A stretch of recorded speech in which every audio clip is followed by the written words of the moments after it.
Algo está acontecendo dentro da maior fábrica da Tesla que a maioria das pessoas nunca viu. Um carro sai da linha de produção a cada 40 segundos. Não a cada hora. Não a cada poucos minutos. A cada único segundo. 40 deles. A escala do que está sendo construído aqui nunca foi feita para ser totalmente compreendida pelo mundo exterior. E quando o quadro completo ficar claro, o que isso significa para todas as outras montadoras do planeta se torna muito difícil de ignorar.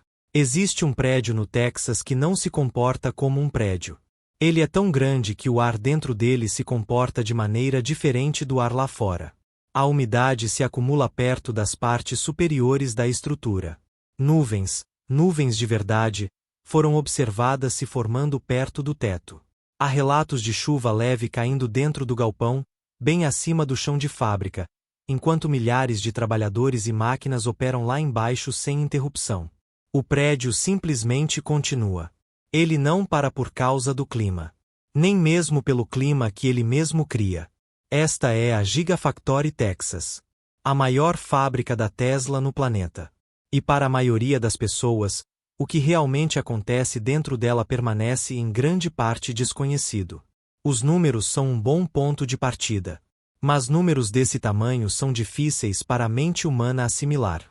A instalação ocupa mais de 10 milhões de pés quadrados. Para colocar isso em contexto, é maior do que 150 campos de futebol americano lado a lado. É um dos maiores edifícios da Terra em área útil. E não é simplesmente grande por ser grande. Cada pé quadrado é intencional. Cada seção daquele espaço tem um propósito que se conecta diretamente com a seção ao lado. Isso não é um depósito. Não é uma coleção de prédios separados operando de forma independente. É um sistema contínuo. Matéria-prima entra. Veículos prontos saem. E no meio, cada processo alimenta o próximo. Cada esteira, cada braço robótico, cada estação de controle de qualidade, tudo isso está interligado. Nada dentro dessa fábrica é isolado. Nada fica parado. Se uma parte do sistema desacelera, isso é notado imediatamente. E é corrigido quase tão rápido. Fábricas tradicionais não foram construídas assim. Durante a maior parte da história automotiva, as plantas de manufatura eram divididas. Prédios diferentes para etapas diferentes. Times diferentes gerenciando processos diferentes. A comunicação entre os departamentos acontecia através de cronogramas, reuniões, papelada. Era lento por design, porque lento era considerado seguro. Previsível. Gerenciável. A Tesla não aceitou esse design. Quando a Gigafactory Texas foi anunciada pela primeira vez, a indústria automotiva prestou atenção. Uma fábrica desse porte, em um estado com uma população em rápido crescimento, apoiada por uma empresa que já havia revolucionado o mercado de veículos, era uma notícia significativa. Analistas escreveram sobre isso. Concorrentes monitoraram. Investidores observaram de perto. Mas o que quase ninguém antecipou foi a rapidez com que ela se tornaria totalmente operacional. Instalações desse porte têm uma história. E essa história diz que elas levam tempo. Anos, tipicamente, antes de atingir a capacidade total de produção. A complexidade dos sistemas envolvidos, o treinamento da força de trabalho, a calibração das máquinas, tudo isso leva tempo. Isso é aceito como fato dentro do mundo da manufatura automotiva. Está escrito nos cronogramas dos projetos. Está incorporado nas previsões financeiras. A Gigafactory Texas não seguiu essa história. De acordo com relatos de observadores do setor e fontes de rastreamento de produção, a instalação atingiu sua capacidade operacional em um ritmo que não tinha precedentes para uma fábrica de escala comparável. O período de aceleração, o tempo entre a abertura e a produção plena, foi comprimido de uma forma que especialistas em manufatura acharam difícil de explicar usando o raciocínio convencional. Porque o que estava sendo construído aqui não era simplesmente um carro. Era um sistema. Uma máquina projetada para construir outras máquinas. Uma fábrica que era, à sua maneira, um produto, engenheirada com o mesmo foco obsessivo que a Tesla aplicava aos veículos que saíam de suas linhas. E no centro de tudo isso, Um número continuava aparecendo nos relatórios, nos dados da fábrica, nos relatos daqueles que estiveram lá dentro e viram em primeira mão. 40 segundos. Esse é o tempo de ciclo. Um veículo pronto sai da linha de produção a cada 40 segundos. Não a cada hora. Não a cada poucos minutos. A cada 40 segundos, continuamente, durante o dia e durante a noite, num ritmo que não faz pausa. O mundo já viu fábricas rápidas antes. A indústria automotiva vem refinando seus métodos de produção há mais de um século. Velocidade não é um objetivo novo. Mas não assim. A pergunta que segue esse número é a óbvia. E também é a importante. Como isso é sequer possível? Porque a resposta para essa pergunta não é apenas engenharia. É algo em que a indústria automotiva tradicional passou décadas acreditando que nunca poderia ser feito. Para entender o que 40 segundos realmente significa, ajuda a entender como é a construção de um carro normalmente. Numa fábrica automotiva tradicional, um único veículo não é montado rapidamente. O processo leva de 18 a 35 horas de tempo de montagem real. Isso sem contar transporte, logística ou pré-produção. É apenas o tempo gasto montando o carro dentro da fábrica. Milhares de peças individuais. Centenas de mãos humanas tocando o veículo em diferentes estágios. Dezenas de estações separadas, cada uma responsável por uma pequena parte do processo maior. É lento. É cuidadoso. É altamente gerenciado. E por décadas, a indústria aceitou isso como simplesmente a maneira como as coisas tinham que ser feitas. A Tesla não aceitou.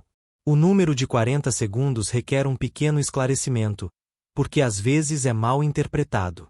Não significa que um carro é construído do zero em 40 segundos. Significa que, a cada 40 segundos, um veículo completo sai do estágio final da linha de produção. Isso se chama tempo de ciclo.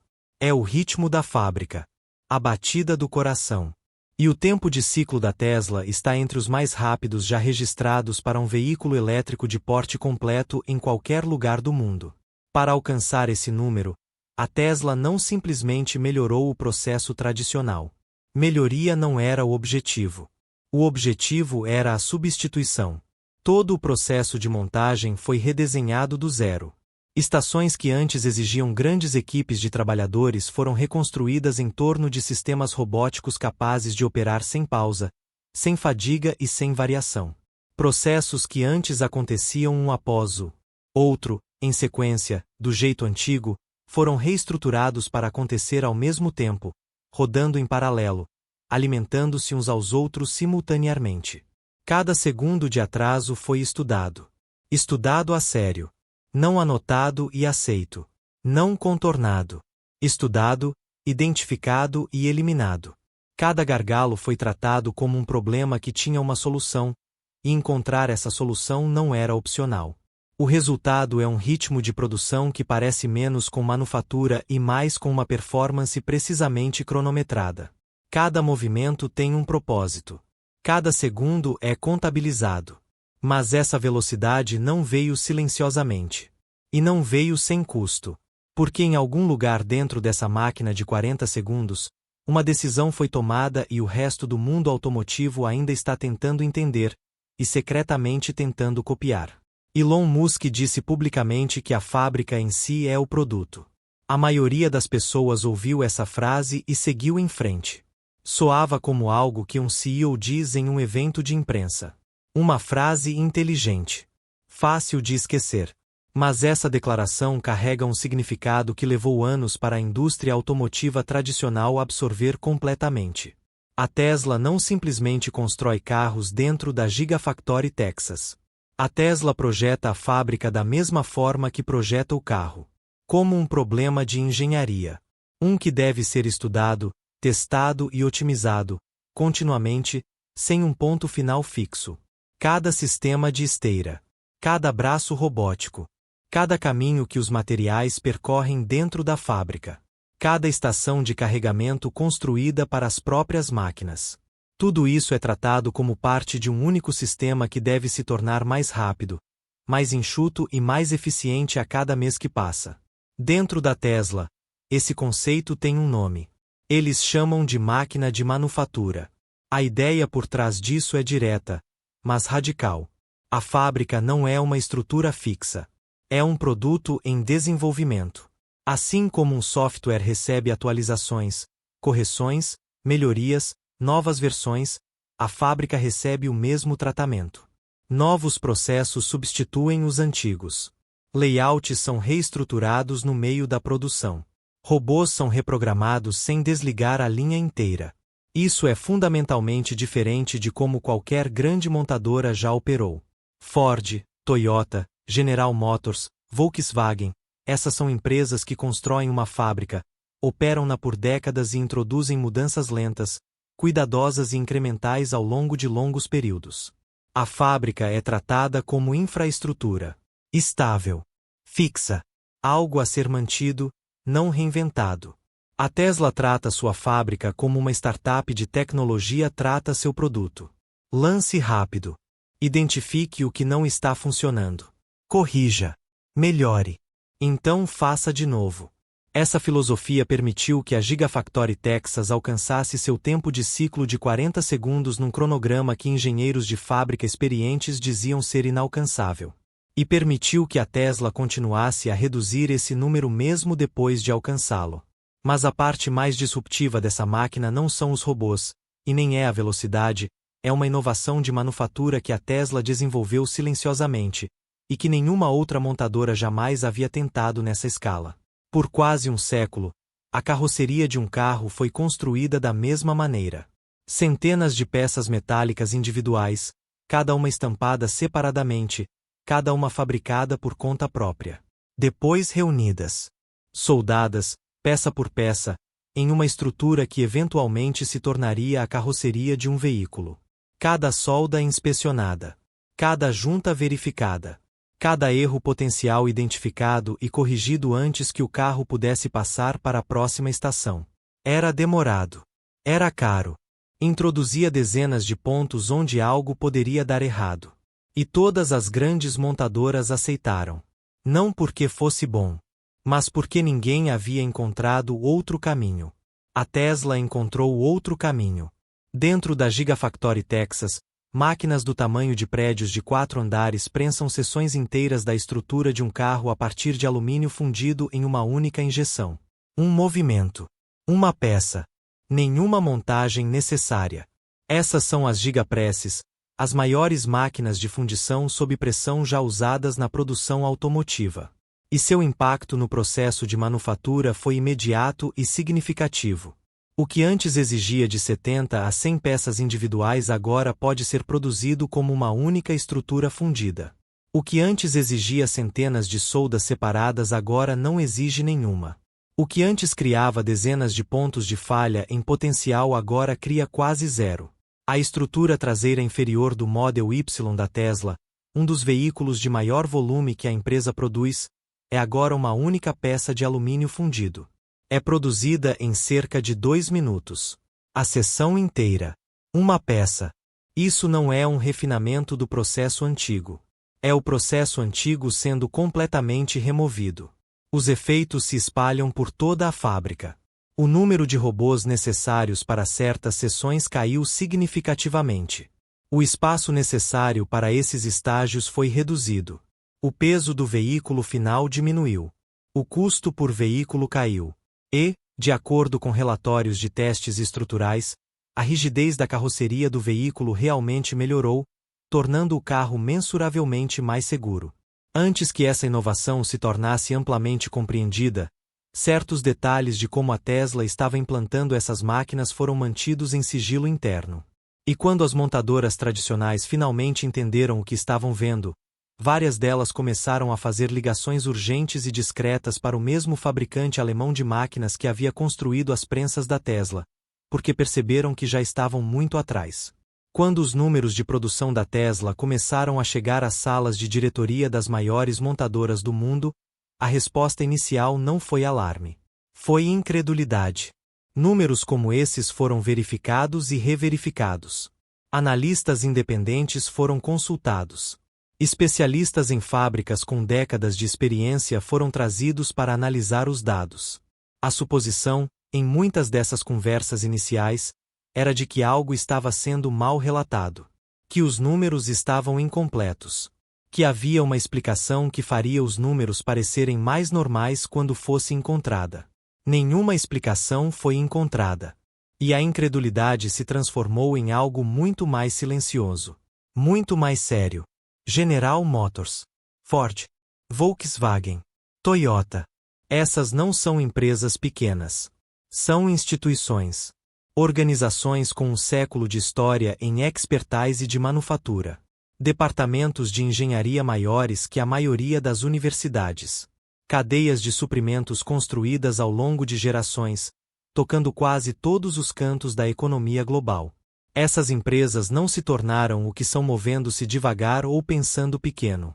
E todas elas estavam agora olhando para uma fábrica no Texas, operacional por uma fração da história combinada delas, produzindo veículos num ritmo que nenhuma delas conseguia igualar imediatamente. As conversas internas que se seguiram não se tornaram públicas. Discussões em conselhos de administração raramente são. Mas as decisões que saíram dessas conversas foram visíveis para quem estava prestando atenção. Anúncios sobre novas plataformas de veículos elétricos foram acelerados. Cronogramas que haviam sido definidos para anos foram discretamente antecipados. Parcerias com empresas de robótica foram estabelecidas com velocidade incomum. Várias montadoras começaram a tentar adquirir a tecnologia das gigapresses para suas próprias instalações, as mesmas máquinas pelas quais haviam demonstrado pouco interesse anteriormente. De acordo com fontes do setor, uma grande montadora europeia enviou engenheiros para estudar os métodos de produção da Tesla através de qualquer meio disponível publicamente. Outras começaram a contratar ex-funcionários da área de manufatura da Tesla, oferecendo pacotes de compensação que eram, por qualquer medida, excepcionalmente generosos. Esse não era um comportamento competitivo normal. Não era o monitoramento de rotina que grandes empresas fazem para acompanhar o progresso umas das outras. Era uma resposta a algo que havia genuinamente abalado a sensação de segurança da indústria. Mas o que nenhuma dessas empresas disse publicamente, e o que suas avaliações internas deixaram claro, era que alcançar o que a Tesla já havia construído não era simplesmente uma questão de dinheiro ou intenção. Velocidade no chão de fábrica não significa nada se as peças não estiverem lá. Essa é uma lição que a indústria automotiva aprendeu há muito tempo. E é uma lição que moldou a forma como todas as grandes montadoras construíram suas operações. Milhares de fornecedores. Componentes vindos de dezenas de países. Contratos negociados ao longo de anos, prendendo empresas a relacionamentos difíceis e caros de se romper. A cadeia de suprimentos não era apenas uma função logística. Era a base sobre a qual todo o resto se apoiava. E era frágil. A maioria das montadoras aceitava essa fragilidade como um custo inevitável de se fazer negócios em escala global. O sistema era complexo porque o produto era complexo. Esse era o raciocínio. E por décadas, se sustentou. A Tesla abordou a cadeia de suprimentos da mesma forma que abordou a fábrica. Não como algo a ser gerenciado, mas como algo a ser redesenhado. As decisões que levaram a esse redesenho não aconteceram todas de uma vez. Elas se acumularam ao longo dos anos. Cada uma notada individualmente. Poucas delas totalmente conectadas na época. Mas olhando para trás, o padrão é claro. A Tesla começou a produzir suas próprias células de bateria, em vez de depender inteiramente de fornecedores externos. Quando a escassez global de semicondutores atingiu e paralisou as linhas de produção em toda a indústria automotiva, o conhecimento interno de chips da Tesla permitiu que ela continuasse construindo veículos enquanto os concorrentes desligavam linhas e mandavam trabalhadores para casa. Fornecedores-chave foram localizados nas proximidades da própria Gigafactory Texas, em alguns casos, diretamente adjacentes à instalação, reduzindo o tempo de trânsito a quase nada. O resultado foi uma cadeia de suprimentos mais curta, mais rápida e muito mais controlável do que qualquer coisa que o mundo automotivo tradicional havia construído. Quando os custos de frete global dispararam para níveis históricos, a Tesla absorveu o impacto de forma mais eficaz do que seus concorrentes. Quando surgiram escassez de materiais, A abordagem vertical da Tesla deu a ela opções que outros fabricantes simplesmente não tinham. De acordo com analistas do setor que acompanharam essas decisões em tempo real, o significado total do que a Tesla havia construído não foi imediatamente óbvio. Só ficou claro em retrospecto, quando as crises vieram e as diferenças em como cada empresa respondeu se tornaram impossíveis de ignorar. E a mais crítica dessas decisões, uma envolvendo a fonte de energia da própria fábrica, tinha implicações que iam muito além da indústria automotiva. Um carro a cada 40 segundos. Uma fábrica do tamanho de uma pequena cidade. Robôs que nunca dormem. Na superfície, isso parece a forma mais pura de sucesso industrial. Uma história sem complicações. Uma máquina funcionando exatamente como pretendido, produzindo resultados que falam por si mesmos. Mas por baixo dos números de produção, existem outros números. E esses números são mais complicados. Construir nessa escala e nessa velocidade produziu desafios que a Tesla nem sempre tornou públicos. Nos estágios iniciais da produção plena na Gigafactory Texas, surgiram problemas de controle de qualidade que exigiram que veículos fossem retirados da linha para correção. Quando uma fábrica funciona nessa velocidade, os erros não esperam. Eles se movem.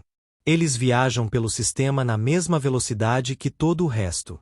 E pegá-los requer sistemas que sejam igualmente rápidos, sistemas que, nos estágios iniciais, ainda estavam sendo calibrados. Fontes familiarizadas com a instalação relataram que a pressão de manter o tempo de ciclo criou condições onde certos problemas avançaram mais na linha do que deveriam antes de serem identificados. Os veículos foram corrigidos. Mas o fato de que correções foram necessárias naquele estágio apontava para tensões internas que os números de produção sozinhos não refletiam. Há também questões que vão além dos próprios veículos. Organizações de defesa dos trabalhadores levantaram preocupações sobre as condições de trabalho dentro de instalações que operam nesse ritmo e intensidade. Relatos surgiram sobre incidentes de segurança de trabalhadores relacionados ao ritmo implacável da operação. Alguns desses relatos foram contestados pela empresa. Outros foram resolvidos em silêncio, sem detalhes públicos. A Tesla não tem estado sozinha em enfrentar essas questões. Ambientes de manufatura de alta velocidade em muitas indústrias carregaram preocupações semelhantes por anos. Mas a escala da Gigafactory Texas, e a visibilidade da empresa que a opera, trouxe essas preocupações para um foco mais nítido. A pegada ambiental de uma instalação desse porte também é significativa. Operar essa fábrica 24 horas por dia exige um suprimento enorme e contínuo de energia. A Tesla fez compromissos públicos em relação à utilização de energia renovável para suas instalações, e o progresso em direção a esses compromissos foi documentado. Mas o quadro completo do consumo de energia da fábrica não é algo que a empresa tenha colocado no centro de suas comunicações públicas. Nada disso apaga o que foi alcançado dentro daquelas paredes. Mas adiciona uma camada de realidade à história que os números de produção sozinhos não contam. Porque a pergunta que permanece, aquela que investidores, reguladores e montadoras concorrentes todos carregam silenciosamente, é se esse ritmo é sustentável, ou se a máquina de 40 segundos está sendo empurrada em direção a um ponto de ruptura que ainda não foi publicamente reconhecido.